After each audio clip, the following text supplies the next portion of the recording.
kalau ikuti kata hati, lebih suka itu punya keinginan nanti pemain lokal semua. Oh iya dong. Iya, pasti ya. Saya di PSIS boleh browsing, boleh cek 2000 2001. Saya main pakai lokal semua. Kita di peringkat atas, saya dihujat, saya tersenyum. Saya bukan tipe pelatih yang baper. Ya, ketika saya dikritik itu saya lebih senang. Itu membuat adrenalin saya lebih meningkat. Iya. Dan saya termotivasi. Dan kritik saran itu saya anggap rasa cinta mereka terhadap saya, betul. dan rasa cinta mereka terhadap tim ini. Saya minta Liga 2 tidak boleh pelatih asing. Saya ditentang oleh semua exco pada saat saya presentasi. Pernah dengar Gurabaca Open Tournament sebelum datang ke sini? Beta masih kecil di Ambon, beta sudah dengar Gurabati itu dari dulu.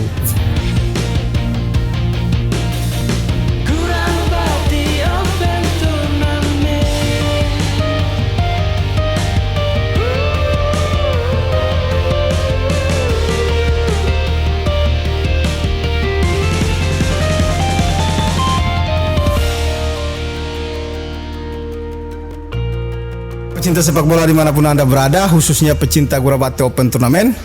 Kali ini saya kedatangan tamu, atau tepatnya saya menemui tamu spesial yang hadir di podcast Gurabaca Open Tournament. Telah hadir bersama saya Coach Imran Nahumaruri. Halo. Apa kabar nih Coach? Alright, saya pikir ini telur dadar spesial. Selamat dulu nih Coach atas kemenangan kemarin malam 2-1 untuk Persita. Kemenangan tipis ya Coach, 2-1 nih. Kira-kira bisa ini sedikit suasana semalam. Terima kasih. Yang pertama, saya mengucapkan terima kasih buat semua masyarakat Pulau Utara, baik yang di rumah maupun yang datang langsung support kami di stadion. Ini kemenangan sebelum kita memasuki fase libur ya. Dan kemenangan ini pun juga membuat kita naik ke posisi kelima. Yang kita tidak pernah bermimpi di awal. Tidak pernah nyangka bisa sampai ke posisi 5. Karena ketika tim ini lolos ke Liga 1, manajemen itu hanya menargetkan kita tuh tidak boleh degradasi di musim pertama. Dan saya pikir itu hal yang wajar. Karena kita tim baru, terus kita ini berhadapan dengan tim-tim yang sudah mapan di kompetisi. Mungkin ditahan dulu Coach. Yes. Ini bulan puasa. Berapa kali main di tandang ada perubahan jadwal ya Coach? Ya. Dari yang tadinya main sore, mainnya malam. Itu berpengaruh tidak Coach? Saya pikir berpengaruh iya. Terutama bagaimana kita harus mengatur jadwal makan mereka kan. Apalagi ini puasa. Iya. Karena sepak bola itu kita tak bisa luput dari bermacam aspek ya. Nutrisi, terus jam tidur mereka juga berubah. Tapi mereka sudah berpengalaman. Mereka sudah terbiasa di klub-klub sebelumnya. Tinggal kita bermain lagi. Kita mengangkat mereka lagi bahwa bermain di bulan puasa itu akan sangat berbeda ketika bermain di non puasa. Karena tenaga akan lebih banyak terkuras. Ya, tapi sekali lagi bahwa ini terlepas dari mereka sudah terbiasa. Dengan situasi seperti ini. Apalagi sebagai pemain profesional ya Coach. Untuk ini tinggal masih lama ya kompetisi atau sisa berapa kompetisi? 37 match lagi. Jadi kita habis lebaran kita main lawan Persis Solo, terus kita main di home lagi. 7 pertandingan selesai. Home lagi kita berapa tandang? Berapa pertandingan Coach? 3 kali ya. 3 kali. Persib sama PSIS. Terus kita ke Makassar, kita ke Dewa sama Persija. Berarti 3 kandang. Yes. 4 tandang. Iya. Mungkin target dari sisa 7 pertandingan ini poin maksimal yang jadi target Coach sendiri? Kalau saya sih nggak pernah target ya, biar orang yang kasih target aja. Karena bagi saya, bagaimana saya membangun tim ini dengan filosofi saya, para pemain udah paham dan selalu saya kasih tahu buat mereka bahwa tiap pertandingan itu penting buat mereka. Jadi tidak target khusus. Kalau event itu kita nyampe di posisi teratas, itu bagian dari memang target pribadi saya dan target pribadi para pemain. Karena sekali lagi kita ini tim muda, tim baru. Kita nggak mau terlalu berlebihan. Nanti orang bilang kita sombong. Biarlah dia berjalan apa adanya. Target pasti ada. Kalau target dari manajemen kan kemarin saya sempat bincang-bincang juga sama manajemennya. Kan nggak ada target apa, yang penting targetnya itu bertahan di kompetisi Liga 1. Nanti musim berikut evaluasinya Ya. seperti apa. Kalau untuk coach sendiri melihat ini, nyangka tidak bisa sampai ke 5 besar ini. Iya, kalau di awal itu memang nggak nyangka. Karena saya juga kan harus tahu diri juga. Saya tim baru. Ya, meskipun orang bilang kata materi pemain saya ini mewah, tapi kan itu harus dibuat. Misalnya kita koki, kita mau masak nasi goreng, pasti kan ada bumbu-bumbunya, baru kita masak. Iya betul. Sama seperti pemain ini, dengan karakter yang berbeda, bagaimana cara men-treatment mereka juga berbeda. Ini kan yang orang tidak tahu. Iya. Tapi ketika memasuki kompetisi di awal-awal, saya cuma berpikir bagaimana tim ini bisa survive di Liga 1. Tapi ketika berjalannya, ketika banyak dinamika terjadi, terus saya sempat ada isu-isu itu yang bikin saya lebih termotivasi. Itu yang bikin semangat saya lebih, adrenalin saya lebih tinggi. Dan pada saat saya berpikir bahwa tim ini punya sesuatu yang mungkin orang tidak akan tahu akan berjalan sebagus progres ini. Siap. Coach, untuk Liga 1 ini, Coach sudah berapa kali pegang tim Liga 1? Saya 3 tahun di PSIS. 2 Itu tahun Liga 1 juga? Liga 1. Dimulai dari asisten. Pelatih saya dari orang luar lah, Eropa Timur. Nusa Tenggara Dragon. Jadi asisten. Ya. Terus saya jadi pelatih intern, ganti dia. Terus setelah itu musim berikutnya saya jadi pelatih kepala. Pelatih kepala saya di PSIS. Berarti bisa dibilang baru 2 tim ya, Coach? Ya, PSIS sampai PSIM. Ya. Kalau jadi pelatih kepala kan baru 2 musim terakhir. Betul. Kan masuk ke kompetisi Liga 1 pasti atmosfernya beda. Dong. Apalagi kita tahu nih Coach, Liga 1 banyak sekali dihuni oleh coach-coach dari asing. Kira-kira Coach sendiri sebagai satu-satunya sisa coach lokal yang berlaga di Liga Indonesia. Mungkin Coach punya minder atau apa, atau lebih termotivasi lagi, justru lebih tertantang gitu. Yes, itu salah satu kalimat yang tadi Abang bilang itu. Kalau saya tuh tidak pernah melihat siapa lawan siapa gitu kan. Saya selalu berpikir positif bagaimana saya mengembangkan potensi yang ada di diri saya. Bagaimana saya berpikiran positif bahwa orang-orang yang kerja dengan saya itu, saya selalu berpikiran positif dengan mereka. Setelah itu baru kita bicara hard work, kerja keras. Ya, dan ketika saya sampaikan ke para pemain dan mereka bisa menjalankan apa yang saya mau. Perkara nanti saya di posisi ini, pelatih lokal salah satunya, saya hanya berpikir begini, apa yang saya bikin, insya Allah pasti akan jalan baik. Kalau orang Ambon bilang bikin baik dapat baik. Bikin baik dapat baik. Kan? Jadi sekali lagi saya juga tidak pernah bermimpi untuk berada di level saat ini. Pelatih satunya. Tapi saya yakin dan percaya bahwa ini buah dari kerja keras saya. Saya tidak mungkin bicara di sini bahwa kerja saya itu apa aja gitu gitu. Tapi kan teman-teman juga bisa menilai sendiri bahwa sebuah tim sukses itu pasti ada sesuatu di situ. Ada air mata, ada sedih. Itu semua di situ. Yang paling penting adalah karena saya disupport oleh manajemen yang sangat luar biasa. Itu yang paling penting. Sehingga saya dengan bebas memilih pemain, menerapkan strategi yang saya mau.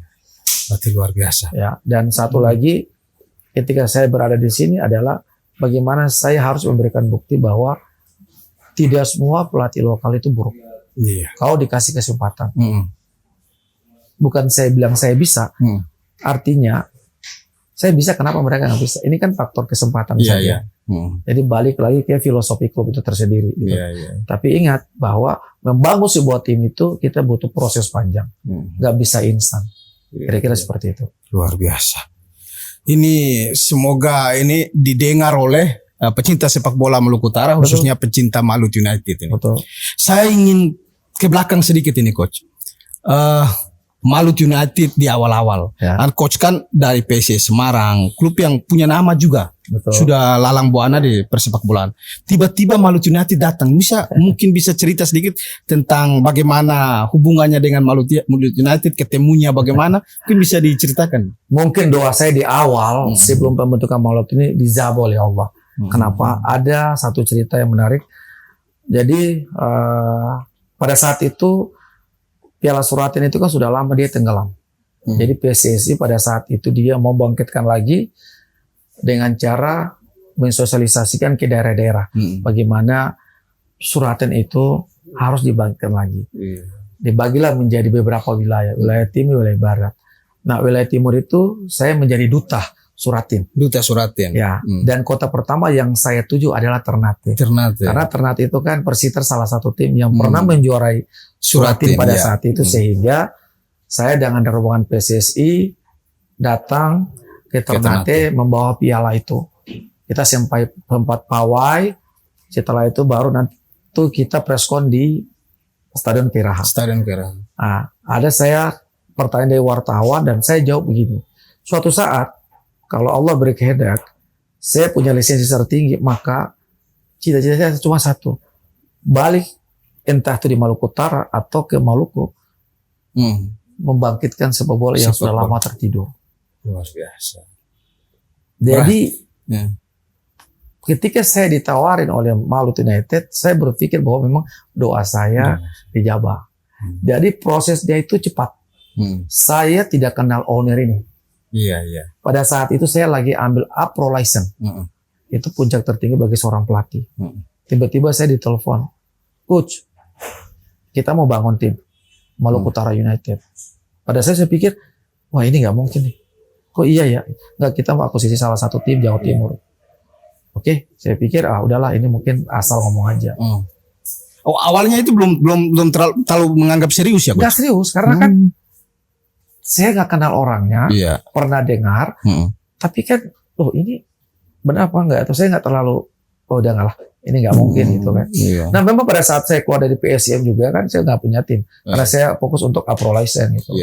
Ya singkat cerita, 1 minggu berikutnya, pihak Malut United datang langsung menemui saya, bicara langsung bahwa dari semua pelatih yang ada, beliau mau putra Maluku, entah itu Maluku Utara atau Maluku. Nah, pada saat itu lisensi tertinggi untuk saat ini di Maluku Utara saya. Itu sekarang Pro license. Oh, siap. Ini saya tadi menarik ini. Abang tidak kenal owner, tiba-tiba datang tawarkan ini ada klub untuk ini. Kan biasanya pelatih-pelatih itu ketika ada owner yang datang sudah ada gambaran ini owner nih ada orang-orang lama di sepak bola atau apa. Ini kan memang baru sekali ya owner Malut United. Ya saya tahu ada beberapa yang misalnya Padir Soplanet itu di Rut LIB dulu. Sekarang beliau di Malut. Nah, Pak David ini saya pernah dengar. Bahkan kalau tidak saya pernah ketemu. Cuma highlight aja ketemu tapi nggak terlalu ini gitu loh. Iya. Nah, itu yang saya tahu hanya beberapa orang yang terlibat di sepak, misalnya Pak Asgar, ya kan, terus Udin Taha. Karena pada saat itu mereka meeting di salah satu tempat di Manado, muncullah ide itu. Saya mau bangun tim nih. Kira-kira di Maluku Utara itu apa ya? Ya sepak bola. Kalau mau bangun sesuatu ya sepak bola. Oke, pelatihnya siapa? Coba cari. Mereka meeting tuh Imran Nahmarudi. Ya saya mau dia. Itu mereka cerita ke saya, makanya mereka hubungi saya. Dan pada saat itu saya tidak menolak. Cuma pada saat itu juga saya masih tanda tanya benar apa enggak. Tapi ketika minggu berikutnya mereka call saya lagi, wah ini benar. Itu saya tidak langsung menyiapkan kesempatan itu. Karena ada beberapa tawaran juga, saya langsung ambil nih. Iya. Dan mungkin Tuhan dengan doa saya waktu saya sempat koma di Kiraha. Luar biasa. Kemudian itu berlanjut. Di Liga 2 kemudian promosi Liga 1. Di Liga 1 awal-awal ini Coach banyak pro kontra gonjang ganjing, Coach tahu sendiri lah. Mungkin ada yang ingin Coach sampaikan. Jadi kita sebelum masuk ke Liga 1, Liga 2. Oke, sekarang sudah komunikasi dengan manajemen, udah sign kontrak. Sekarang kita bicara membangun pemain. Cari pemain kan susah. Apalagi ini tim baru. Hal pertama yang selalu kalah, saya datang pertama saya ke Gurabati. Iya. God kan. Iya. Saya melihat ada beberapa yang saya ambil. Terus saya seleksi juga di Gambesi beberapa. Terus ada beberapa pemain yang di liga yang saya coba call. Mereka punya alasan bermacam-macam. Ada yang memang kontrak jangka panjang dengan tim. Ada juga memang mereka masih mikir-mikir, waduh ini malu tim baru nih.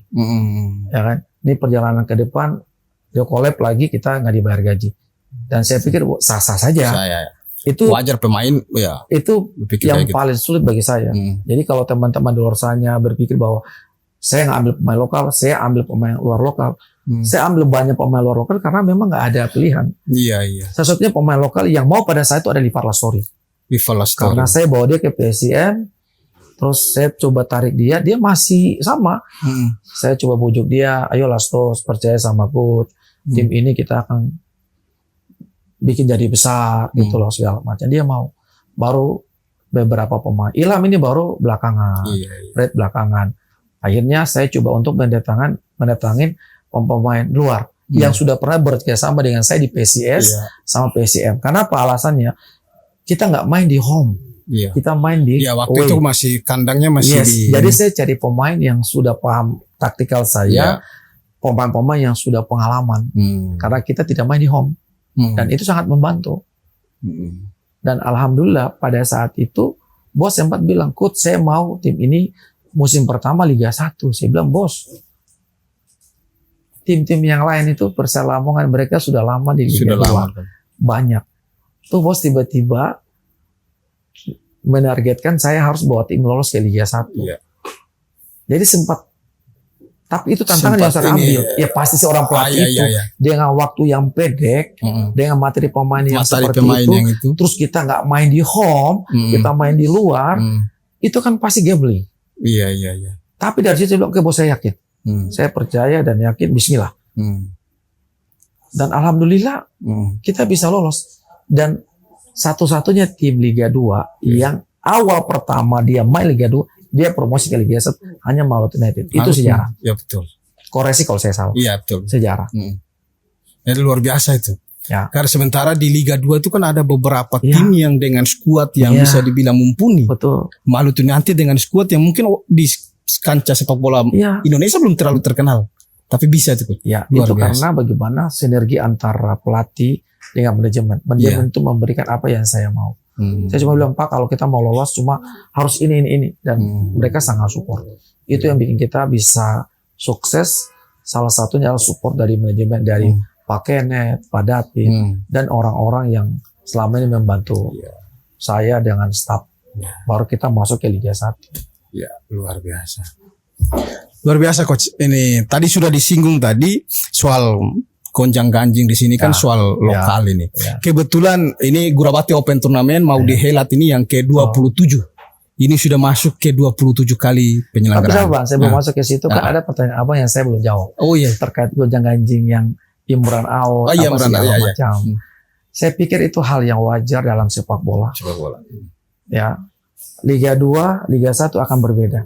Liga 1 orang banyak sekali memberikan apresiasi, banyak sekali yang suka sekali. Oh, coach ketika lolos ke Liga 1. Nah, ketika Liga 1 saya harus menjadi orang baru lagi.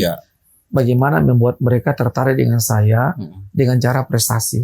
Di awal-awal saya udah tahu pasti sulit. Karena kita baru bermain di kompetisi yang berbeda. Dan ingat, kita tidak akan bisa sukses dengan pemain yang sama di kompetisi yang sama. Kita tidak akan bisa sukses dengan taktik yang sama di kompetisi yang berbeda. Jadi ini bukan bicara masalah pemain. Kita coret 19 pemain. Iya, betul. Kita Di datangin awal-awal pemain baru. Ya saya Yakub CS. Jangan salah, jangan berpikir bahwa dengan arah masuk mereka itu bisa langsung cut aja. Karena different karakter, different treatment. Karakter berbeda, cara penanganan juga berbeda. Saya harus menyatukan isi kepala mereka satu-satu. Belum lagi pemain asing dengan waktu yang ada. Makanya hal yang wajar ketika kita di awal-awal kita terseok-seok. Kalau bilang terseok-seok cuma kayak inkonsisten lah di awal-awal. Dan tampil angin-anginan. Dan ketika saya dihujat, saya tersenyum. Saya bukan tipe pelatih yang baper. Ketika saya dikritik, itu saya lebih senang. Itu membuat adrenalin saya lebih meningkat. bikin Lebih saya termotivasi. Dan kritik saran itu saya anggap rasa cinta mereka terhadap Iya, saya betul. dan rasa cinta mereka terhadap tim ini. Karena tim ini kan tim baru. Iya, Ketika mereka sudah kritik berarti mereka mencintai Maluku. mencintai Maluku. Itu poinnya kita udah dapat. Iya, betul. Jadi saya tidak pernah baper media. Dan saya kan jarang buka media sosial. Ya, karena bagi saya pada saat itu ngapain saya buka media sosial? Karena saya juga manusia. Iya. Saya bilang saya nggak baper ketika saya baca pasti kan Iya. udah saya coba untuk saya nggak aktifin dulu. Tapi sekali lagi saya bilang bahwa kritik itu bagian dari rasa cinta mereka terhadap tim ini dan penghormatan terhadap saya. Dan saya enjoy. Saya tidak pernah baper 21 gitu. No. Kan saya mengikuti kata-kata Ali bin Abi Thalib, tidak perlu menjelaskan kamu tuh ke orang yang satu. Karena orang tidak menyukai kamu itu kan. Yang Pasti tidak tahu. menyukai kamu pasti akan tetap Yes. begitu. Jadi Selama tidak perlu menjelaskan. Saya ikhlas membangun sepak bola Maluku Utara, saya yakin dan percaya bahwa Tuhan akan jaga saya. Iya. Kecuali kalau saya niat jahat, gitu. Kira-kira seperti itu, Bang. Ya wajar ya, Coach ya. Baru masuk Iya. Liga 1 itu kan rata-rata cuci gudang tuh pemain. Ya iya, Bang. Kan Hampir kita bilang, 15 pemain iya. iya, 15 pemain diganti. Ini pasti. baru Dan- lagi iya. gitu ya. Dan sekarang, Pak, musim depan, saya tidak bisa bermain dengan taktik yang sama di kompetisi akan berbeda. Iya. Karena lawan baca kita. Itu harus teman-teman paham itu. Iya. Ekspektasi berlebihan boleh. Tapi kita harus lihat, bukan siapa. Ya kan? Kan kita buat. Iya. Ronaldo saja datang di klub baru, dia butuh waktu. Iya. Semua pemain pasti mengalami hal yang sama. Butuh adaptasi. Ini Kan karena mungkin begini Bang, Maluku Utara ini dorang mau langsung cepat karena Iya. kebiasaan main pakai fui-fui. Piala dunia aja bisa. Ini apa ya, kayak begini kan. Luar Ini- biasa. Tapi ini. itu bagus. Itu yang saya butuhkan. Iya, Gitu. iya, iya. Jadi kita lebih. Jadi pelatih itu sebetulnya jangan baper. Jangan selama dia tidak dengan kata-kata kasar, kawan itu biasa. Saya lebih bilang itu, Maxin kita ngobrol, ampos lah. Ya, sama juga orang bilang bahwa pemain lokal kenapa nggak dimainin sih, kan begitu. Iya, gitu. Sebelum mereka ngomong, ini otak saya itu udah ada gitu loh. Tapi kalau coach sendiri, kalau ikuti kata hati, lebih suka itu punya keinginan nanti pemain lokal semua. Oh iya dong. Iya, pasti ya. Saya di PCS boleh browsing, boleh cek 2000, saya main pakai lokal semua. Kita di peringkat atas. Asing nggak ada loh. Iya, iya. Nah sama juga ketika saya bangun Malut ini, kan saya harus panggil teman-teman yang di luar sana untuk main di sini. Iya. Ketika di sini, masa iya sih, oh kamu putra daerah kamu main. Kamu putra daerah kamu main. Nggak bisa. Nggak bisa. Kita ya. bicara profesionalisme. Iya. Kamu kerja keras di latihan ya kamu main. Itu filosofi saya. Oh, iya. Mau adik saya pun juga, kamu nggak perform, kamu duduk. Betul. Bahkan di latihan saya keras. Saya keras tapi buat tim. Ya, kamu nggak suka sama saya nggak apa-apa. Saya nggak butuh kamu suka saya, nggak kok. Saya hanya tuntut kamu harus performa, kamu dibayar. Profesional, saya tuntut kamu latihan 100%. Kamu nggak 100%, kamu out. Kamu main 100%. Itu saya buat persaingan. Jadi ya sorry teman-teman bahwa Malut saat ini berada di atas daripada dari bagaimana keras kita semua ke mereka. Iya. Dan ini kan positif. Kecuali kalau saya nggak suka sama dia, saya nggak pasang dia. No. Seorang pelatih itu yang paling penting jangan dia negatif tinggi ke pemain. Ya, Meskipun pemain itu dia salah, jangan. Kita coba untuk harus terus kita develop dia. Iya. Pelatih itu sebagai guru, sebagai orang tua, sebagai teman, sebagai kakak. Itu yang membedakan guru dengan pelatih. Iya. Kalau guru memberikan jawaban, pelatih memberikan solusi. Kira-kira seperti itu. Baru kita masuk ke God. Luar biasa ini. Soal Gorabati Open Tournament, mungkin coach pernah dengar Gorabati Open Tournament sebelum datang ke sini. Beta masih kecil di Ambon, beta sudah dengar Gorabati itu dari dulu. Sudah tahu tuh itu event yang bersejarah. Iya. Event yang paling terbesar di Maluku Utara. Tahu. Tapi belum pernah main ya di Gorabati Open awal-awal dulu gitu. Karena saya ada yang mau dengar tuh pada saat itu kan. Nah, kalau Gorabati Open Tournament ini dulu dikenal lah sebagai penghasil pemain-pemain Persiter pada masa itu. Mungkin ini kan Malut United. Betul. Sudah ada EPA juga, ada event kayak Gurabate Ya. Open Turnamen mungkin bisa dijadikan sebagai wadah untuk mencari pemain mungkin. Oh ya pasti, karena filosofi beliau ini kan dia membangun Maluku Utara ini kan tidak hanya buat di Ternate, tapi untuk masyarakat Maluku Utara punya hak, punya kesempatan untuk bermain di Malut. Dan saya sendiri pun juga sangat membuka tangan buat adik-adik semua yang ada di Maluku Utara, dimanapun juga. Dan saya bersyukur juga ketika kompetisi selesai ada GOAT. Iya. Harapan saya ada pemain-pemain yang bisa saya ambil nanti untuk gabung ke Malut United. Ya. Dan itu kita sudah mulai di tahun kemarin. Ya, ada beberapa meskipun untuk saat ini belum ada kesempatan bermain ya, tapi setidaknya sudah ada. Nah, mungkin harapan saya usul saja buat para panitia GOAT, mungkin buat sedikit regulasi misalnya memainkan pemain muda 2 orang gitu misalnya di bawah sekian, itu kan sangat membantu. Kualitas kompetisi tetap dijaga, tapi jangan lupa juga misalnya memasuki regulasi 2 pemain itu kan bagus. Jadi kita bisa banyak punya opsi untuk pemain muda. Seperti itu. Berarti jadi catatan yang penting itu buat kita panitia. Karena sepak bola kan semakin hari kan dia berkembang nih. Ya otomatis kita juga yang di daerah kan harus bisa mengikuti tren sepak bola. Banyak hal kompetisi, regulasi. Iya toh, banyak hal yang kita harus belajar gitu. Atau setidaknya di GOAT ini coach sebelum direkrut ke Malut mungkin dia ambil untuk dibuat coaching klinik atau seperti apa atau baru itu bagus. gitu. Jadi gini, mungkin bisa salah satu usul tadi itu mungkin juga GOAT ini punya tim analis, punya tim pemandu bakat. Jadi setelah kompetisi selesai, jadi dia punya tim A sama tim B.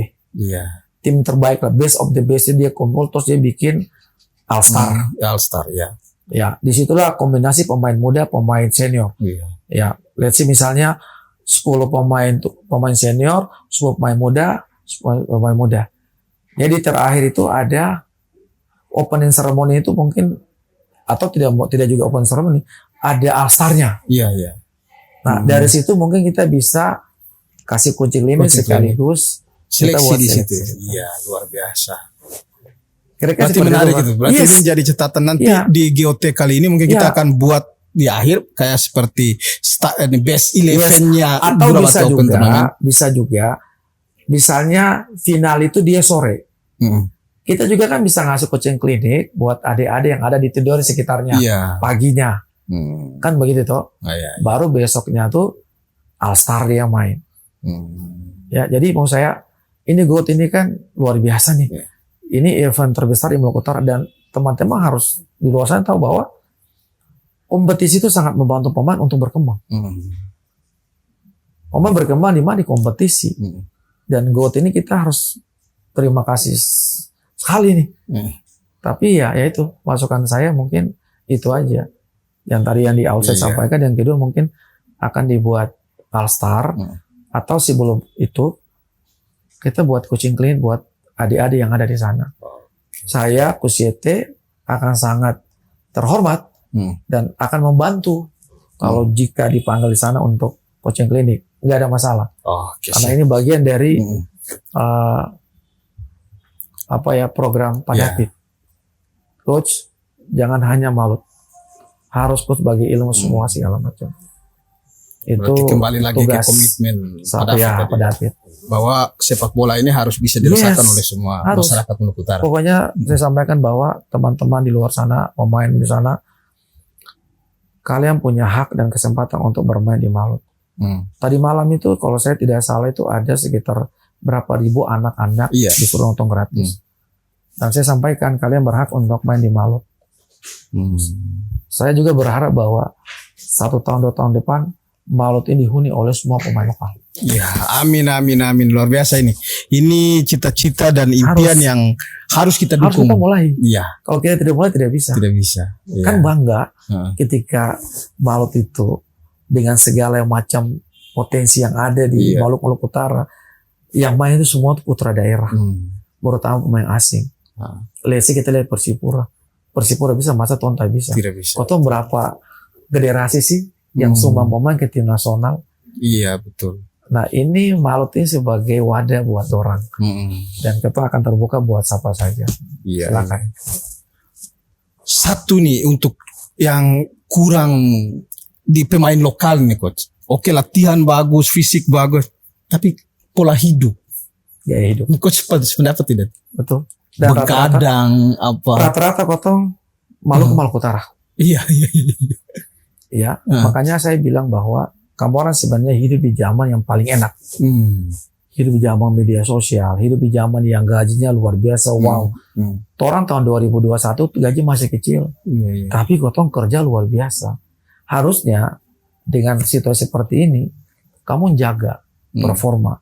Karena kamu ini kan ketika performa bagus, kontrak luar biasa. Zaman sekarang kontrak ratusan miliaran. Dorang disutin di mana-mana. Nah, yang menjadi problem bagi kata orang adalah indisipliner. Gaya hidup. Pola Cepat hidup. Puas. Di Eropa itu kalau orang nikah muda, borong malah lebih prestasi lebih tinggi. Nah, di Kotong di sini, Kotong nikah muda, Kotong turun. Sekali lagi, yang paling penting adalah Kotong harus bisa membagi sepak bola dan keluarga. Kalau orang bilang keluarga sepak bola, ya dua-dua. Tidak bisa Kotong bilang hanya keluarga. Lalu terus mau kasih makan dari mana? Dengan presentasi. Kalau mau sepak bola, mau keluarga. Kan itu. Dan yang terakhir adalah bagaimana harus merasa mencintai profesi. Iya, main bola, iya cinta. Tapi kan sama halnya dengan Kotong mencintai perempuan. Kalau Kotong cinta banget sama itu cewek, Kotong akan kejar sampai dapat. Iya, sama sepak bola. Termotivasi terus ya. Iya. Sama juga ketika kita jadi pelatih. Sorry bang, orang tidak pernah menyangka Imran Nahmudi adalah seorang pelatih. Beta pensiun, beta banyak di komentator. Beta di Net TV, beta di ESPN, beIN Sport. Yang orang bilang, oh dia hidup udah enak. Tapi beta kembali lagi ketika mau kursus, orang bilang ngapain sih lu kursus? Saya menjadi pelatih. Tapi beta optimis, beta yakin. Beta dari C, dari B, dari A, approve. Beta selesaikan semuanya. Artinya bisa. Ada kemauan, pasti ada jalan. Tidak ada yang tidak mungkin. Yang penting mencintai profesi. Mencintai apa yang Kotong kerjakan. Oke, siap. Jadi kan seperti itu. Ngomong-ngomong soal cinta nih, orang bernostalgia dulu ke belakang nih coach. Coach ini termasuk salah satu pemain yang kemudian pensiun dini. Ketika karir lagi di puncak-puncaknya, tiba-tiba Imran Nahmudi pensiun. Mungkin bisa diceritakan kondisi saat itu. Termasuk keluarga itu sempat. Ini sudah lama saya ingin tanya, jadi saya tanya. Loh, Pak benar, keluarga itu sempat bertanya, sih kenapa sih pensiun muda? Tapi memang ketika seorang atlet atau seorang pemain itu didatangi oleh rasa jenuh, kecewa, udah pasti udah. Karena pada saat itu cedera yang bikin beta frustasi. Cedera apa tuh? Hamstring. Dan itu sempat operasi? Gak operasi sih, cuma selalu kena cuma hanya motivasi jadi. Iya. Kan bukan motivasi kayak merasa jadi beban buat tim gitu jadi, kan. Jadi beta merasa kehilangan apa ya? Kehilangan ya motivasi tadi, itu yang bikin beta jadi gairah. Jadi beta kan buat C1 gak bisa setengah-setengah. Harus maksimal. Jadi ketika dalam beta di fase yang beta udah gak gairah, gak ada motif, beta mundur. Dan memang keluarga pada saat itu bertanya-tanya, beta harus pulang ke Ambon, beta harus ada program keluarga, anak, itu yang bikin beta langsung oke, beta stop. Tapi kecintaan terhadap sepak bola tidak berhenti. Dan dulunya bermain dengan kaki, sekarang bermain dengan otak ini. Dan beta sangat terbantu ketika menjadi komentator. Pandit waktu itu. Pandit pada saat itu beIN Sport. beIN Sport itu sama ketika Kotong kursus, ketika saya jadi komentator punya tertinggi itu beIN Sport, ESPN. Dan itu bikin beta analisa lebih tajam. Bikin beta lebih cepat ambil keputusan. Beta mantan pemain, orang bilang mantan pemain bisa jadi pelatih ya, belum tentu bang. Kan itu harus dikompor dengan sekolah, dikompor dengan bakat. Dan beta dibesarin dengan pandit komentator, sehingga beta punya analisa lebih tajam. Baru beta kompor di pengalaman, baru beta sekolah ke pelatihan. Jadi pantas saja kalau tadi seperti di awal coach bilang kritikan-kritikan itu adalah motivasi buat coach karena sudah biasa kritik Biasa. orang ketika jadi pandit ini. Ini ada cerita nih, Iya, ada iya. cerita menarik nih. Jadi awal, ini beta kan dulu sekolah Ragunan. Teman-teman Ragunan. itu nggak nyangka beta jadi komentator. Ih, si Imran kok bisa ngomong ya? Dulu nggak bisa ngomong kan? Gitu. Jadi kotong pada saat itu ada apa ya? Kotong sementara itu lagi casting ya, komentator dari sepak bola, dari mantan sama dari wartawan. Mantan tuh ada beberapa banyak lah, ada mungkin keluarga Kurniawan, Bima Gendodoni. Nah wartawan itu ada banyak lah. Nah saya yang kepilih saya. Karena kan kalau bahas sepak bola kan ada dari pandit, ada dari mantan. Pandit itu ada dari mantan wartawan sama mantan pemain. Saya dapat. Nah malah udah tuh kita kan komentator kan, kita live, kita ngomong segala macam. Ngomong masih bla bla bla bla bla bla. Udah setahun tuh. Itu saya dibully terus. Zaman dulu kan belum ada Instagram. Ya, Ada pet sama Twitter. Udah ngomong tuh Imran tuh gini. Ada ada fase yang mana udahlah nggak kuat. Oke. Dari malam itu mau siaran, saya udah siapin. Oke, saya mau mundur. Setelah habis siaran, saya panggil produser. Kan biasa habis siaran meeting evaluasi. Saya mau ngomong sama produser. Saya bilang, Mbak, hari ini saya sudah mikir matang-matang. Saya mau mundur dari ESPN FC. Saya udah nggak kuat dengan netizen. Saya udah nggak kuat. Apa jawaban dia? Dia ketawa. Ketawa. Saya bilang, Mbak, saya serius, Mbak. Saya serius. Ketawa. Yang bisa pecat kamu saya. Dan satu hal kamu tahu bahwa di media hal yang kita mau itu adalah bagaimana masukan dari netizen. Berarti mereka nonton kita, mereka perhatian kita. Itu share lebih bagus daripada orang muji kamu tapi nggak ada kritik buat kita. Kita nggak laku. Dari situ saya baru tahu, ternyata memang begini ya. Nah, supaya rating naik. Nah, ketika pas saya di sisi terbiasa. Ini rasa cinta mereka terhadap saya, rasa cinta mereka terhadap tim. Di komentator rasa cinta mereka terhadap acara ini ESPN, rasa cinta mereka terhadap saya karena mereka perhatikan saya terus. Nah, dulu tuh semua komentator, semua reporter begini kayak kamu. Iya. Apalagi kan kita orang-orang timur kan, yang emosi, kayak begitu kan hal-hal baru buat kita tuh. Oke. Nah, ketika saya jadi pelatih pun juga hal-hal timur itu saya lepas. Kita biasa temperamental, suka yang berantem, biasanya senggol bacok ini mesti lebih kalem ini. Jadi pelatih itu tidak bisa kita mengeluarkan kata-kata yang tidak baik. Kita harus bersikap ketika pemain berhadapan dengan pemain yang merasa bintang, pemain yang sudah diatur, kita nggak bisa, harus ambil isi mereka. Luar biasa. Ini tadi ada yang saya lupa nih coach. Jadi ini mungkin saya tanya sebelum kita akhiri ini kayak dari tadi saya tunggu, harusnya pertanyaan ini saya kasih ke coach Yeyen. Cuma karena coach Yeyen belum ada, jadi saya ini tanya, ketika Malut United kemudian meyakinkan abang ini, siapa yang meyakinkan coach Yeyen ini? Abang yang meyakinkan dia. Jadi pada saat itu kayak kan saya lagi ambil Pro license ya, dan instrukturnya itu kan Coach Yeyen. Jadi dua, dari FIFA sama Coach Yeyen. Karena Coach Yeyen itu kan dia saat ini menjadi satu-satunya instruktur FIFA dan dia bisa menjadi instruktur ketika Indonesia mengadakan lisensi Afro. Satu-satunya orang Indonesia yang punya lisensi tertinggi yang bisa mengcoaching Apro itu Coach Yeyen, dan mungkin beberapa bulan ke depan dia akan bikin Apro license. Itu Coach Yeyen. Dia sama orang FIFA. Jadi ketika janjian malam mau ketemu sama owner semua ada. Jadi sore ditelepon, Coach Yeyen nanti malam itu kita ketemu segala macam. Dia cuma tanya, tim ini serius apa enggak? Serius. Orangnya siapa-siapa aja, saya lihat ini orang-orang baru yang menurut saya belum mengerti sepak bola dari banyak aspek. Ada lagi tim baru. Pikiran saya dengan Coach Yeyen aja. Saya panggil Yeyen dengan bahasa Ambon. Nih, bantu kita bangun Malut. Serius, ini tim baru, tolong bantu. Karena menurut saya dia orang yang pas untuk membangun sebuah tim. Manajemen semua dia tahu. Regulasi semua dia tahu. Klub lisensi dia tahu. Maka dari itu langsung saya bawa dia ketemu dengan owner. Dia presentasi sehingga bos bilang oke, saya mau. Nah ini 2 orang ini kita berdua nih yang dari awal rekrutmen pemain, terus manajemen, regulasi, semuanya itu dengan Coach Yayan. Ya, itu. Berarti Coach Yayan sudah ada ya. Nah, nanti beliau itu tanya terkait kepelatihan, segala macam. Mungkin ini tadi dia cerita dari awal tadi Coach, dari Liga 2 naik Liga 1, gonjang-ganjing pro kontra. Kok saya dengar kayak hampir mirip dengan Sintayong ketika membangun timnas ini.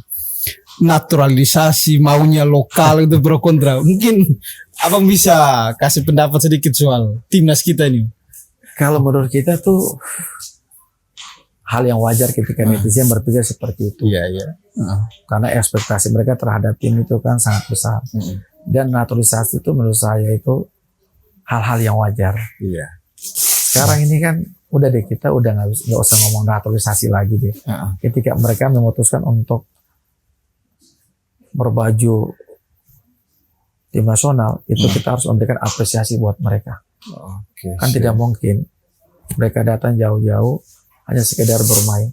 Mereka itu dari kecil udah dididik profesional. Iya.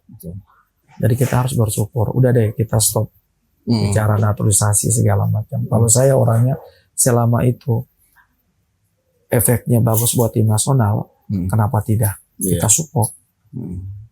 Iya toh? Iya, jadi betul. kita positif thinking aja. Perkara ada pro kontra itu hal yang wajar. Hal yang wajar. Hal yang biasa. Yang penting ini kan bagi saya itu ya ini merupakan langkah untuk memperbaiki sepak bola Indonesia pada kan umumnya. Pak Erick Thohir menurut saya udah sangat luar biasa dengan visi misi dia. Bagaimana dia memotong generasi untuk bisa kita bersaing di level atas. Nggak ada yang salah dan itu bagus banget. Cuma doa dan harapan saya ketika kita bicara tim nasional, jangan kita lupa di kompetisi juga. Kita bicara pembinaan usia dini karena itu lebih penting. Kalau naturalisasi kan jangka pendek, tapi kalau kita investasi di usia muda, itu akan lebih bagus karena mereka inilah yang akan bisa naik ke atas. Berarti sekarang ini yang penting bagaimana kemudian kita memberikan support aja. Penting. Berikan support kepada timnas begitu kan? Itu. Mungkin Don stop dulu Coach ya. Oh lanjut sudah. Oke. Saya kira kespotong dulu lah. Coach Yayan masuk dulu. Lanjut sudah. Oke. Kalau Coach apa di Ternate? Kan makanan Ambon sama Ternate sama saja. Tapi gohu ikan sudah pernah rasa belum? Sering. Tidore punya.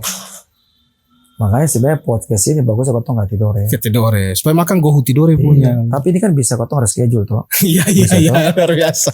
Nanti jangan lupa reschedule karena janji sana itu kan banyak lah. Salah satunya kan itu tuh. Gohu ikan. Terus dia kue apa tuh katanya Koda bilang tuh semacam kayak kue lapis, kekek, iya, kue lapis, iya. Cuma karena ada cuma karena ada yang kesibukan Kotong yang ada nih, ya padat sekali bang, kepada itu padat sekali.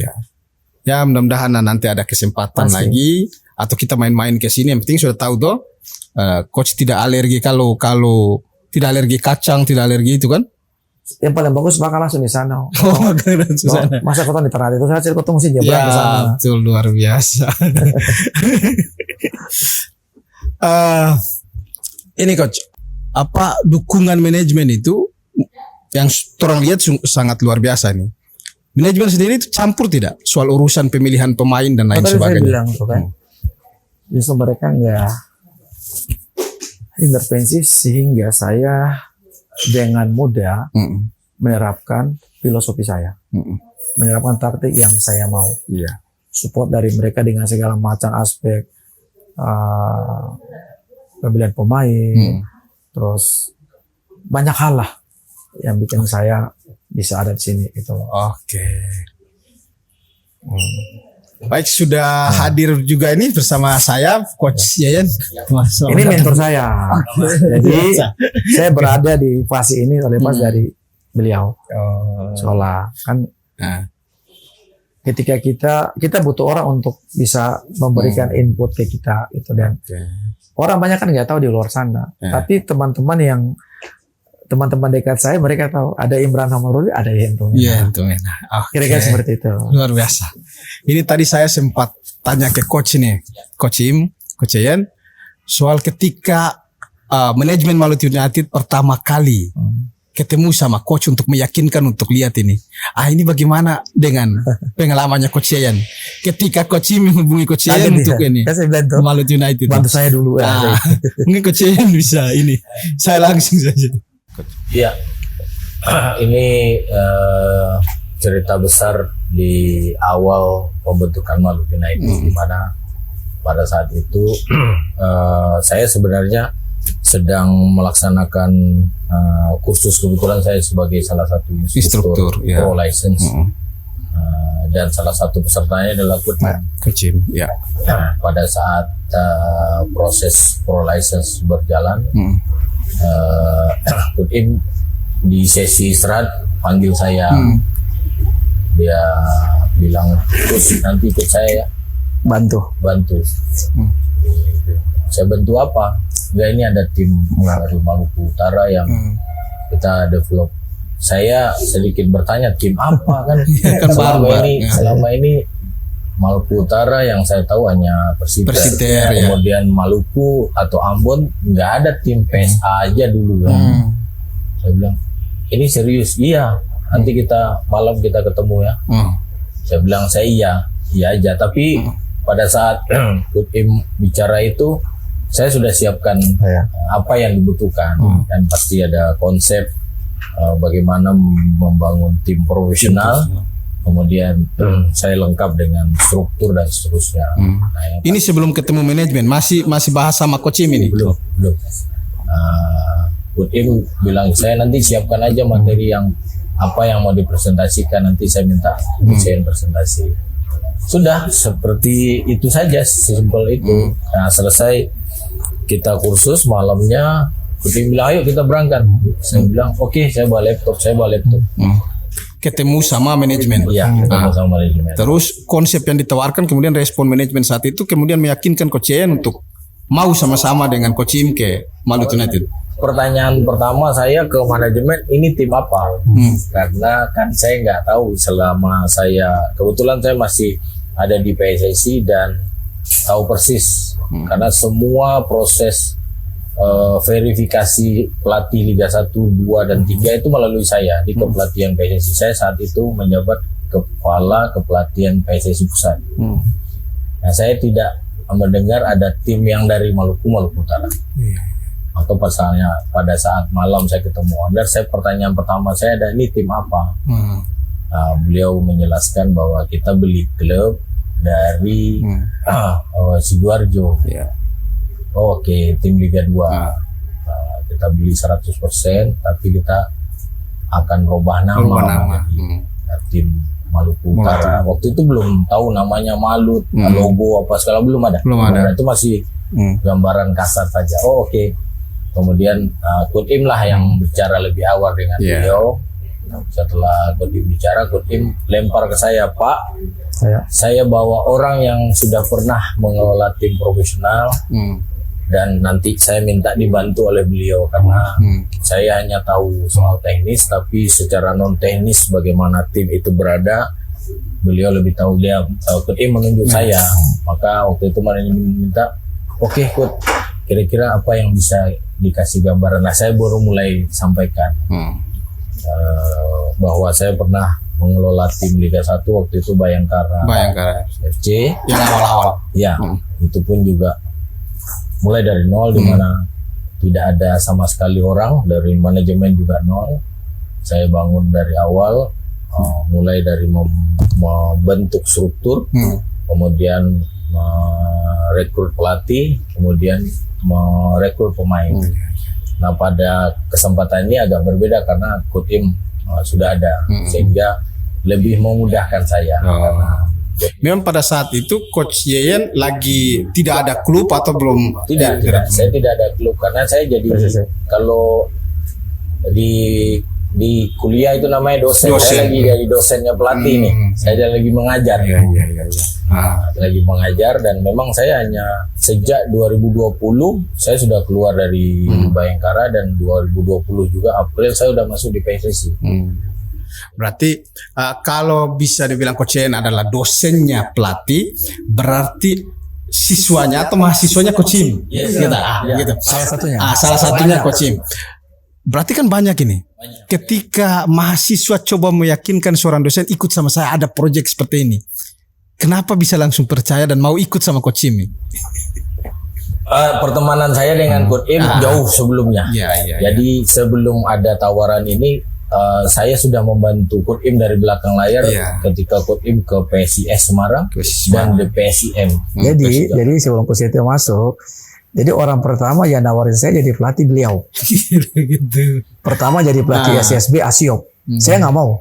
Pada saat itu kan ya ada sedikit problem rumah tangga kan. Saya di rumah aja. Coach itu telepon. Pertama masih oke. Padahal saya waktu Primavera Bareti, saya nggak terlalu dekat sama beliau.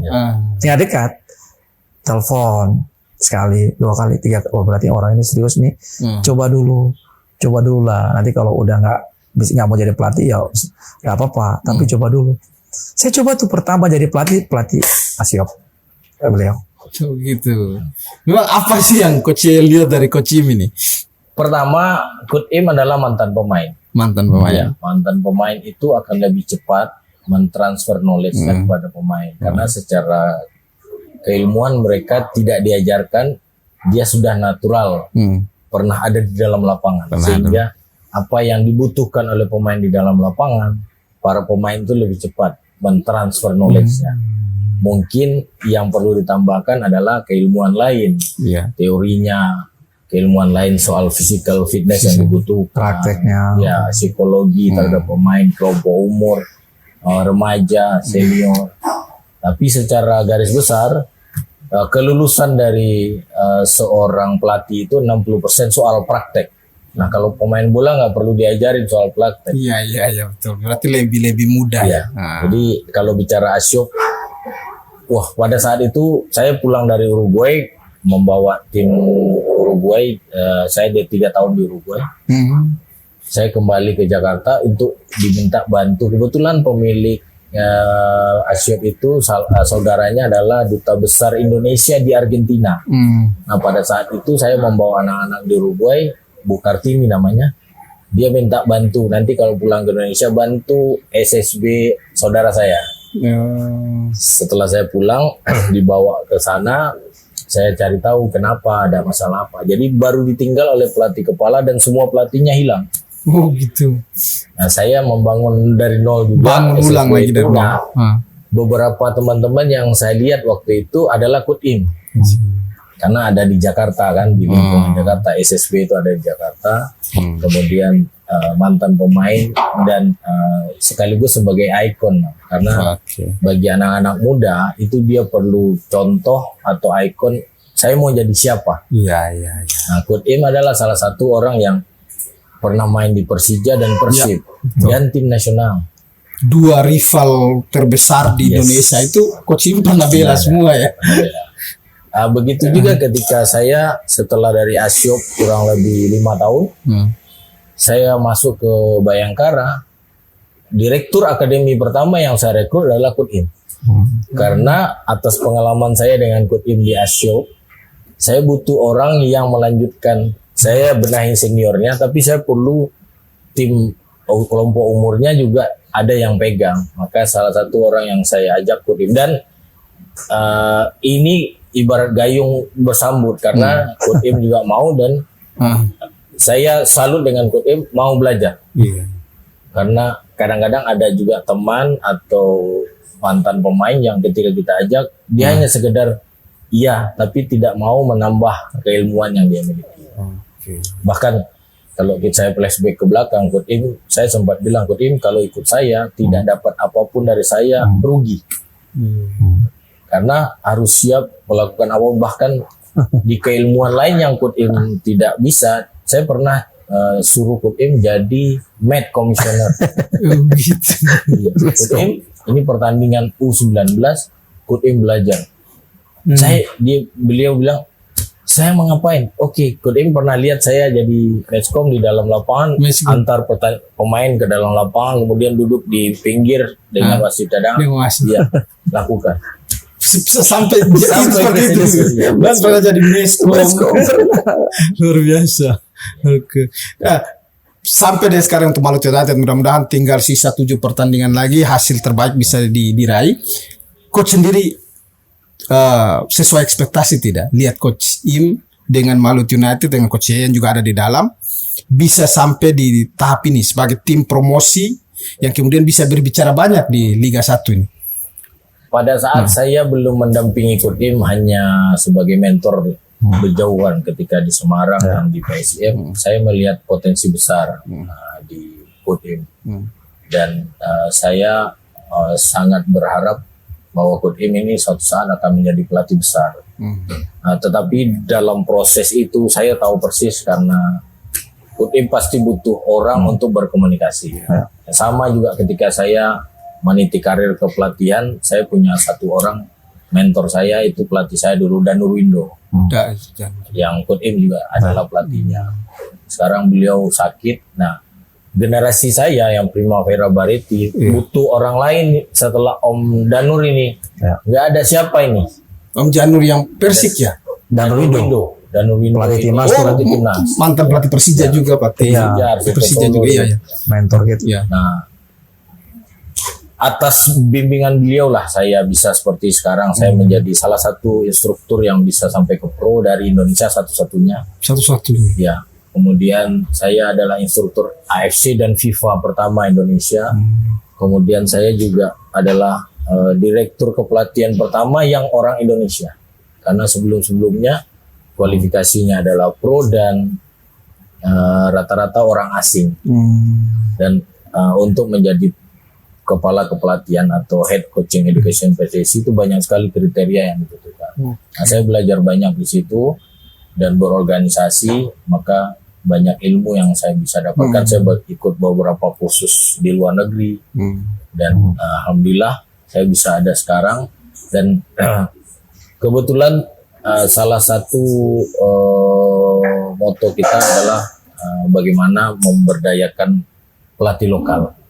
Dan saya kebetulan saat sekarang masih menjabat sebagai ketua Asosiasi Pelatih Seluruh Indonesia, ketua umumnya. APSI. Nah, atas dasar itu saya pasti akan support siapapun pelatih lokal yang memimpin tim.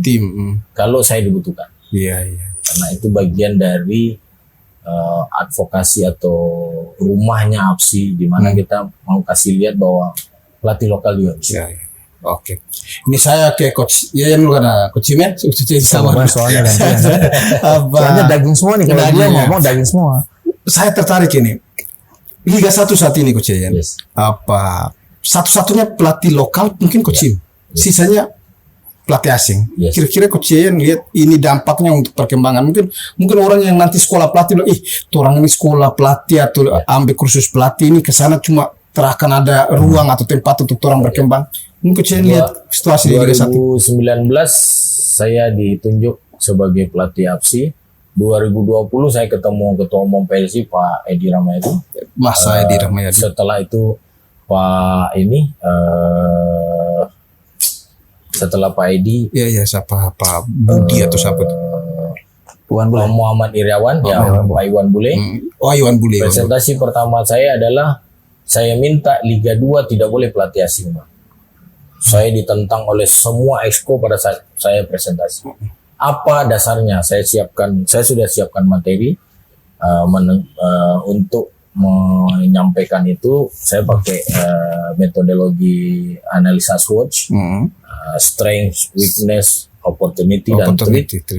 Saya sampaikan dari awal Liga Indonesia atau Liga 2 dimulai sampai di tahun 2020, saya bilang tidak ada pelatih asing yang juara, yang bawa tim juara. Terakhir waktu itu adalah Sleman dibawa oleh Seto juara. Sebelumnya ada Persik Kediri sama Budi Arjo. Dan seterusnya itu. Terus yang kedua, pada saat itu sudah ada regulasi tidak boleh pemain asing. Tidak boleh ada pemain asing Iya, jadi di untuk Liga 2, Liga 2. Tidak ada boleh pemain asing dan itu sudah berjalan 2 tahun. Saya bilang, kenapa harus memaksa pelatih asing sementara pemainnya sudah lokal? Kemudian yang ketiga saya bilang pada saat itu COVID. Kenapa kita harus memberikan penghasilan atau uang kepada orang asing sementara teman-teman kita lagi butuh pekerjaan di suasana. Betul. Dan alhamdulillah setelah rapat Exco diputuskan tanpa pelatih asing sampai hari ini, Bang. Sampai hari ini Liga 2. Sampai hari ini Liga 2. Kenapa? Karena saya bilang di Liga 1 kita tahu waktu itu semua adalah pelatih asing. Iya. Paling ada 1, 2, 3 saja. Kemudian saya bilang bagaimana pelatih lokal untuk bisa berkembang, maka harus ada levelnya. Di Liga 2 mereka punya wadah bertanding sesama pelatih lokal dan mereka punya pengalaman untuk bisa bersaing dengan pelatih asing di dalam. Satu. Yang kedua, pada saat itu saya sudah buat rencana 5 tahun terkait kepelatihan PSSI. Saya kebetulan sudah masuk sebagai direktur kepelatihan. Pada saat saya masuk di tahun 2020, jumlah pelatih sepak bola Indonesia yang punya lisensi itu baru 5.000. 5.000. Sementara jumlah SSB seluruh Indonesia sudah 8.000 waktu itu. SSB 8.000, pelatih 5.000. Masih kurang 3.000. Oke. Setelah saya kalkulasi semuanya, kita kurang lebih 10.000 pelatih untuk seluruh Indonesia. Dari mana itu? Dari yang 8.000 itu minimal satu SSB punya 4 kategori usia. 10, 12, 14, 16. Setiap kategori usia ini udah 4 kita minus. Setiap kategori usia minimal dia harus 2 atau 3 pelatih. Pelatih kepala, asisten pelatih, atau minimal 1 pelatih penjaga gawang. Bahkan sekarang orang udah pakai pelatih fisik. Pelatih fisik ya. Maka dengan kelipatan yang ini saya mengkalkulasikan kita kekurangan 10.000. Itulah program saya sampai tahun 2024 kemarin, Bang. 2020 sampai 2024. Saya meningkatkan jumlah pelatih yang kekurangan dari 10.000 itu. Terakhir saya di PSSI di September tahun lalu, jumlah pelatih yang dari 5.000 sekarang sudah 13.000, Bang. Sudah 13.000 sekarang. Jadi SSB 8.000 sekarang pelatihnya sudah 13.000. 13.000. Berarti pelatih lebih banyak dari SSB ini. Harus, karena kan jumlah tadi SSB, satu SSB ada 4 kategori, setiap kategori minimal ada 2 atau 3. Oke, luar biasa. Maka kalau jumlah kursus ditambah, maka kita sebagai federasi, sebagai orang tuanya pelatih harus menyiapkan lapangan pekerjaan. Iya. Orang disuruh kursus, bayar kursus itu nggak murah, Bang. Iya, nggak murah, nggak gratis juga. Lisensi D 4 juta, lisensi C 10 juta, 8 sampai 10 juta, lisensi B 36 juta, lisensi A kali lipat, lisensi Pro Putim hampir 300 juta, Bang. Iya. Dan itulah durasinya 1 tahun. Karena itu ini sekedar bocoran, Coach. Untuk Gurabati Open Turnamen itu di regulasi itu untuk syarat pelatih itu dia minimal D atau C. Sekarang arahan dari Aspors itu C. Nah, kenapa kita harus pakai itu? Supaya ada penghargaan buat pelatih. Mereka ambil lisensi itu nggak gratis. Supaya klub-klub bisa menghargai itu. Jadi memang mungkin coach bisa tanggapi sedikit soal, kan banyak nih yang sudah ambil lisensi pulang itu di kampung itu cuma gratisan aja tuh, dibagikan ilmunya itu. Mungkin ada tanggapan? Iya. Kalau tahapan lisensi itu, jadi tahapannya kalau lisensi D itu kan kursusnya 7 hari. Itu baru melatih anak-anak grassroots, Bang. Iya. Grassroots. Jadi belum detail kepada yang kelompok umur prestasi dan seterusnya. Kalau C itu kursusnya kurang lebih 14 hari, itu udah mulai melatih sampai 14 tahun. Atau kalau lebih sampai 16. B lah baru pelatih itu baru punya program, bagaimana buat program, rencana latihan, bentuk latihan. Karena D itu dia baru main 2 lawan 2, 3 lawan 3, 4 lawan 4. C itu dia sampai 9 lawan 9. Di B baru dia bisa 11 lawan 11. Makanya Di Liga 2 mulai tahun lalu wajib B, Pak. Wajib ya. Karena secara keilmuan dia utuh. Ini juga analisa kami terhadap Liga 3 yang 2 atau sebelumnya itu kenapa rusuh? Karena seorang pelatih itu adalah leader. Leader, betul. Nah, bagaimana dia akan menjadi seorang leader kalau secara keilmuan dia tidak lengkap? Jadi kalau kita bicara kalau masih C, D, dia belum mempunyai keilmuannya lengkap untuk memimpin pertandingan yang besar, jumlah pemain yang 11 dengan atmosfer yang di luar ekspektasinya. Maka banyak pelatih yang memukul wasit, banyak pelatih yang menjadi orang pertama yang memprovokasi terjadinya kerusuhan. Nah, setelah kita mulai ke B, mulai menurun tuh karena di semua kursus B saya sampaikan regulasi pelatih adalah orang terakhir yang boleh marah.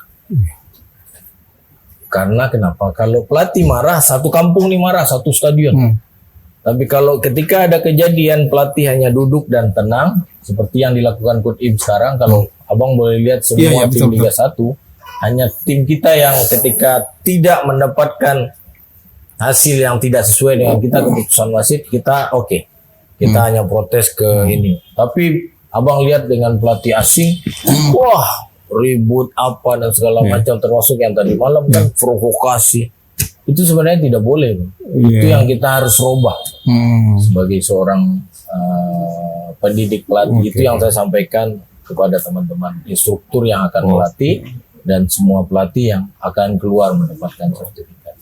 Kalau untuk Coach Sim sendiri, awal-awal kepelatihan, apa karakter Timur masih menonjol atau? Enggak, ketika saya memutuskan menjadi seorang pelatih, maka saya sudah mulai harus meninggalkan habit kebiasaan saya yang dulu. Kan waktu main kan saya temperamental. Iya. Tapi ketika pelatih kan udah beda. Karena kayak tadi Coach Yeti bilang, keilmuan lain itu yang bisa bikin kita sukses. Bagaimana psikologi, bagaimana berhadapan dengan pemain bintang, bagaimana berhadapan dengan pemain yang susah diatur. Katong kan sudah berpengalaman, Pak.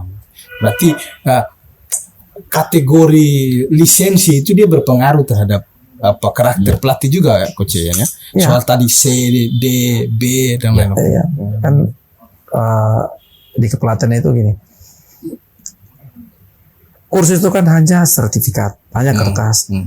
Tapi kan nanti di luar sana itulah yang bikin kamu bisa survive. Ilmu lain di luar sepak bola, kayak Coach bilang itu, IT, psikologi, ya toh.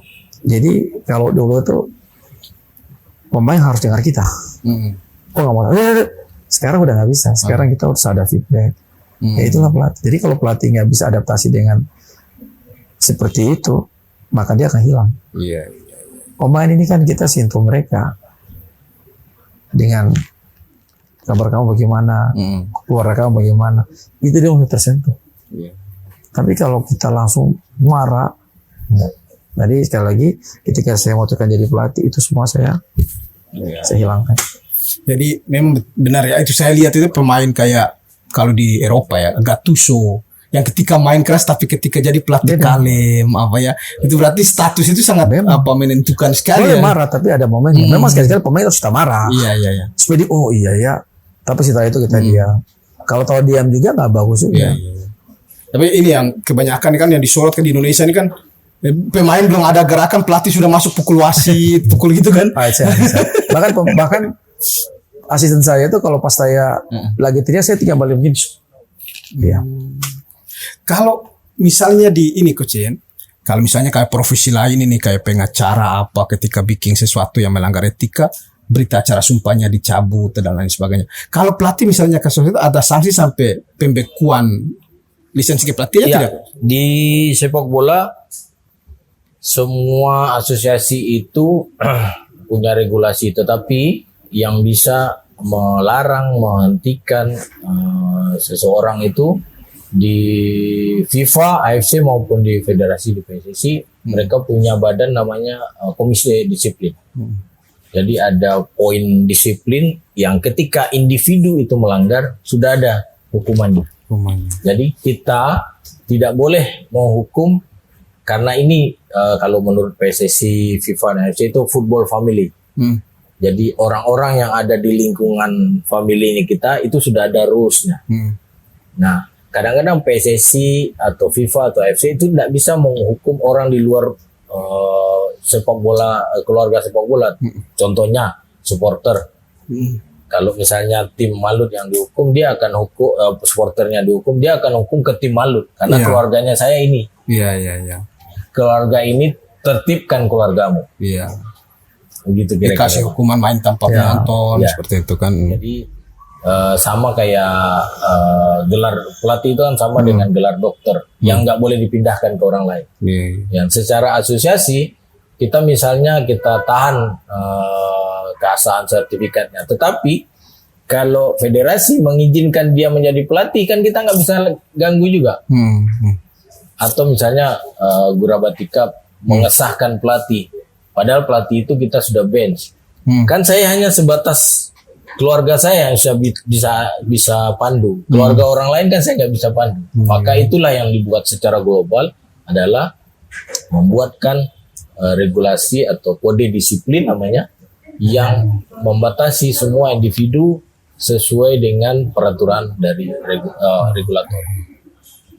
Oke, terima kasih. Ini sudah banyak hal yang saya dapat ini coach.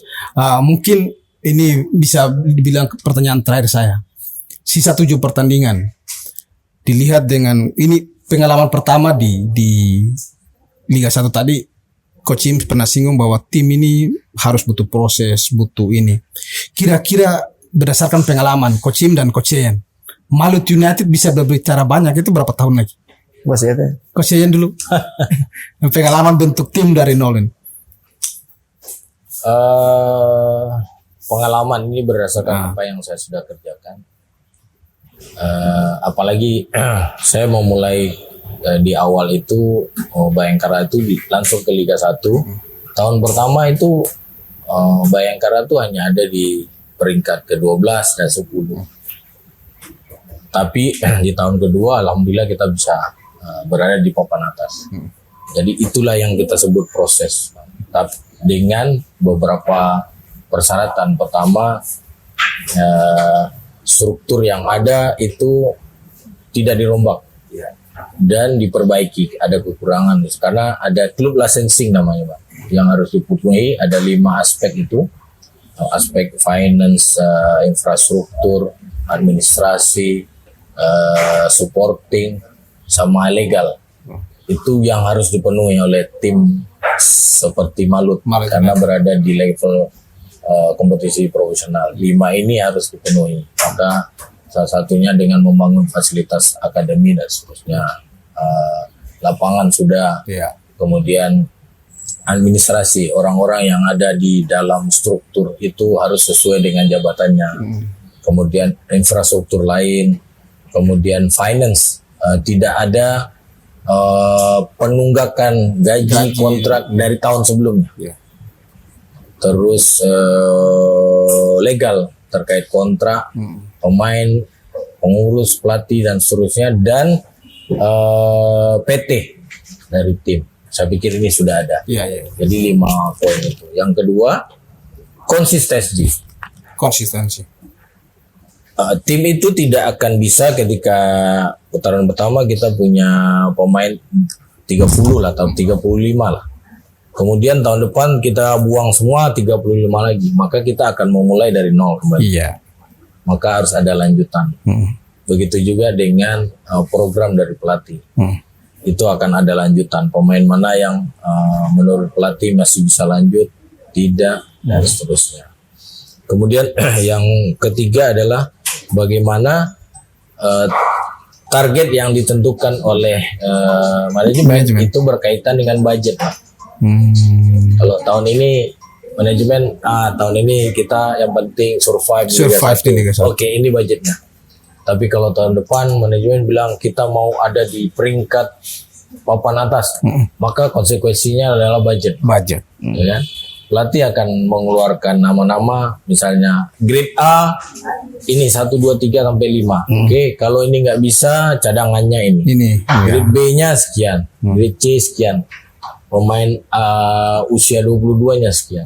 Itu yang ketiga. Yang keempat adalah atmosfer, Pak.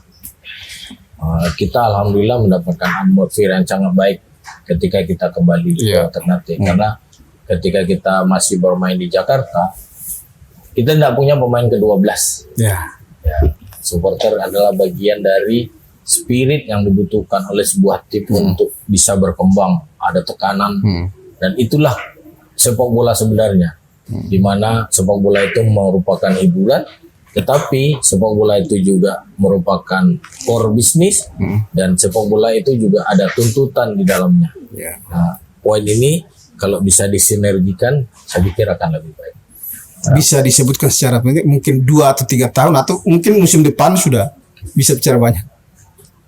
Kalau progres yang kita lakukan di bawah pimpinan Coach Im, secara proses kepelatihan itu tidak ada yang by perkiraan. Jadi semua itu sudah disiapkan lebih awal. Bahkan kinerja atau kerjanya Coach Im, saya pikir saya belum melihat tim pelatih seperti yang dilakukan oleh Coach Im dengan teman-teman. Dan ini atas keinginan tentu pasti, upaya dan kerja keras semua teman-teman yang ada di tim. Mungkin pertanyaannya saya ubah, kalau tidak bisa menyebutkan waktu, mungkin dari 5 poin tadi, apakah manajemen Malut sudah mengarah ke sana atau belum? Sudah. Oke, luar biasa. Jadi poin itu di berjalannya waktu kami sudah bicara dengan manajemen, dan pelan-pelan manajemen akan mencoba memenuhi itu, dan kita tinggal hitung timeline-nya. Kalau saat sekarang kita nggak punya lapangan latihan, kira-kira kapan kita bisa punya lapangan latihan? Ya. Kalau sekarang kita belum punya mes atau asrama atau apa, kapan kita bisa punya? Kemudian kalau sekarang kita belum punya fasilitas untuk tim akademi, kapan kita akan punya? Jadi hal itu pasti kembali kepada manajemen dan kembali kepada budget, Pak. Yang pasti, yang lebih penting dari prestasi adalah bagaimana manajemen komitmen dengan apa yang mereka sampaikan di awal, bahwa tim ini tidak hanya jalan 1, 2, 3 tahun, tapi dia akan berjalan 10, 20, bahkan selamanya. Itu yang paling penting dari prestasi. Karena kalau kita bicara prestasi jangka pendek, hari ini kita punya juara, ya kan? Terus 2-3 tahun kita udah collapse. Ya, jadi bagi saya prestasi penting. Tapi ada hal yang lebih penting adalah komitmen, konsistensi dari owner agar klubnya tetap bertahan selamanya. Dan itu beliau udah sampaikan bahwa tim ini akan bertahan 20-30 tahun.